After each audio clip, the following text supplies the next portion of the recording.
শুরু করা যাক আজকের গল্প। আজকের গল্পটা কিন্তু সত্য কথা, একদম সত্য ঘটনা আমার সাথেই হয়েছে। ওই শুরু করছি তাহলে। দুপুরবেলা 3টা, 3:30 নাগাদ খেয়ে টেয়ে দিয়ে আমি একটু শুয়েছি আমাদের রুমে। দিদি কাপড় চোপড় নিয়ে দাঁড়িয়ে আছে গেটের সামনে, পাশাপাশি সব মেয়েরা এসে গল্প টল্প করছে। আর আমি দুপুরে শুয়েছি, জানলা দিয়ে দেখছি কি কথা টথা বলছে, গল্প করছে, একটু একটু হালকা হালকা ঘুম ঘুম পাচ্ছে আমার। তো হঠাৎ করে দেখছি পাশের বাড়ি থেকে চিৎকার। যেই চিৎকার শুনেছি, তো দিদি দেখছি জামা কাপড়গুলো ওই মেঝের মধ্যে ফেলে দিয়েই দৌড়ালো, বুঝতে পারছেন? মানে উঠানের মধ্যে, গেটের সামনে তো ধুলোবালির মধ্যে ফেলে দিয়ে দৌড়ালো। সবাই দৌড়ে গেল, পাশাপাশি 2-3 জন এসে গল্প করছিল, সবাই দৌড়ে গেল। দিয়ে আমিও তখন ওদের চিৎকার, ওদের শুনে আমিও দৌড়ে গেলাম। দৌড়ে গিয়ে দেখছি পাশের বাড়ির বউটা বিষ খেয়েছে।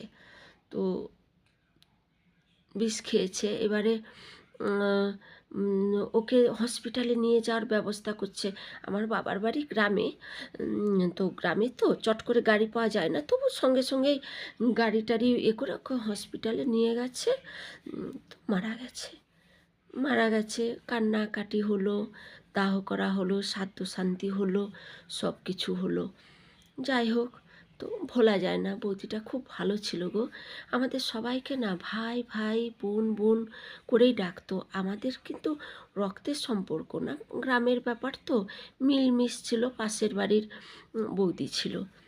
তো এরকম আমার উচ্চ মাধ্যমিক পরীক্ষা দিতে আমি একটু তাড়াতাড়ি বলি, পরীক্ষা দিতে আমি হোস্টেলে গেছি। হোস্টেলটাও আমার কিন্তু গ্রামের দিকেই পড়েছে। স্কুলের যে সেন্টারটা আমার গ্রামের দিকেই পড়েছে। হোস্টেলে আছি বেশ কিছুটা দূরে, রোজ আসা যাওয়া হবে না, তো ওই জন্য আমরা আমাদের ব্যাচে সব মেয়েরা হোস্টেলে থেকেই ওখানে পরীক্ষা দিচ্ছি। তো আমাদের একটা রুমে 4 জন ছিলাম, 4-5 জন মেয়ে ছিলাম বোধহয়, অনেক দিনের ব্যাপার তো, 4-5 জন ছিলাম। তো একটা ফ্যান ঘুরছে মাঝখানে, আর কোনো ফ্যানের ব্যবস্থা ছিল না। আমি একটু মোটা সোটা ছিলাম, আমি একটু জানলা সাইডে করে শুয়েছি, মাদুর পেতে শুয়েছি। তো একদিন রাত্রে কারেন্ট ছিল না, আর সেদিন টিপটিপ করে বৃষ্টিও পড়ছে। হঠাৎ করে তন্দ্রা চোখে ঘুম লেগেছে, ঘোর ঘুমায়নি, লেগেছে চোখে। এই মশা চুলকাচ্ছি করছি, ঘুমাচ্ছি, হালকা হালকা তন্দ্রা লেগেছে। তো জানলার সামনে এসে বৌদি ডাকছে, যে বৌদিটা মারা গেছে, ওনার আত্মা। ভাই, ও ভাই, ভাই তুমি এখানে কি করছো? আমি ঘুমের ঘোরেই উত্তর দিচ্ছি, আমি এখানে পরীক্ষা দিতে এসেছি গো, আমাদের এখানে সেন্টার পড়েছে, এখানে আমাদের পরীক্ষা দিচ্ছি উচ্চ মাধ্যমিকের। তুমি এখানে? আমি তো চলে এসেছি এখানে, বৌদিটা উত্তর দিচ্ছে, আমি তো চলে এসেছি ওখানে। ওখানে কে আছে, কার জন্য আমি থাকবো বলো? আমি এখানে চলে এসেছি, এখানে আমার বাবার বাড়ি। আমি শুনেছিলাম ওই দিকে ওর বাবার বাড়ি, কোন গ্রাম কোথায় সেটা আমি কিন্তু জানতাম না।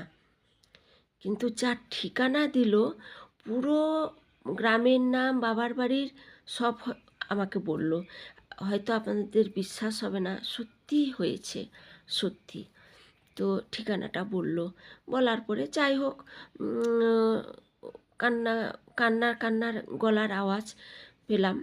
তো যাই হোক, ঘুমিয়ে গেলাম, না ঘুম ভেঙে গেল, না কারেন্ট চলে আসলো, কি হলো আমি সেটা অতটা খেয়াল নেই, অনেক দিনের ব্যাপার তো। আমি উচ্চ মাধ্যমিক পরীক্ষা দিয়েই বিয়ে করেছি, আমার 27 বছর বিয়ে হয়ে গেল। তো তারপরে এসছি বাড়ি চলে এসে অতটা গুরুত্ব দেইনি। তো যার মানে যে বউটা মারা গেছে, বৌদিটা, তার শাশুড়িকে আমরা বড় মা ডাকতাম। দিয়ে একদিন বলছি, গল্পে গল্পে বলছি, বড় মা তোমার বৌমার না স্বপ্ন দেখেছি। বলে কী স্বপ্ন? আমি এরকম এরকম, তার বাবার বাড়ির ঠিকানা দিল, আর বলছে আমি এখানে চলে এসেছি, এখানে থাকি। বাবার বাড়ির ঠিকানা দিল। বড় মা বলছে ঠিকানাটা সত্যি বলেছে। এইটা শুনে তো আমার আরও যেন ভয় পেয়ে গেছি। তখন যে না ভয় পেয়েছি, যে আমি নাম ঠিকানা যেগুলো বলছি আমি কিন্তু জানতাম না। জানতাম গ্রামের দিকে বিয়ে হয়েছে, কোথায় বিয়ে হয়েছে ওটা আমি জানতাম না। একদম মানে একদম ডিটেলস, মানে পুরো ঠিকানাটা আমি জানতাম না। যে বলে দিলাম না, অবাক হয়ে গেলাম। তারপরে ভয় পেলাম। তারপরে যখন মারা যায় বৌদিটা, তো আমাদের পাশের বাড়ির আরেকটা মেয়ের বিয়ে হয়েছে, তার প্রেগনেন্ট ছিল সে। যখন মারা যায় তখনকার কথা, এটা তো 2-2.5 মাস হয়ে গেছে। তারপর ঘটনার কথাটা আপনাদের বললাম। যখন হয়েছে, মারা গেছে, তার পরের দিনের কথা বলছি। ওই মেয়েটা ঘুমাচ্ছে, ওকে তো কেউ খবর দেয়নি, প্রেগনেন্ট আছে তো কেউ খবর দেয়নি।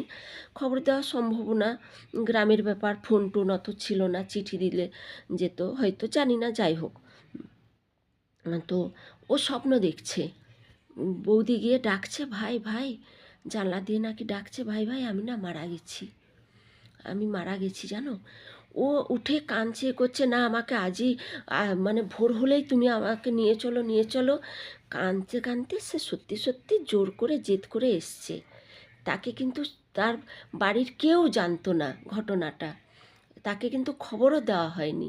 কিন্তু সে এসে দেখলো সত্যি বৌদি মারা গেছে।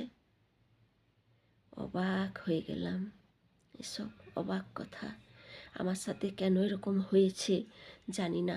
এখন আমার রাতে ঘুমাই যখন, ভগবানের নাম করে ঘুমাই। আর আমি যাতে কোনো আত্মা না দেখি, কারো কোনো স্বপ্ন না দেখি, কোনো খারাপ কিছু না দেখি। সবাই ভালো থাকবেন। গুড নাইট, শুভরাত্রি।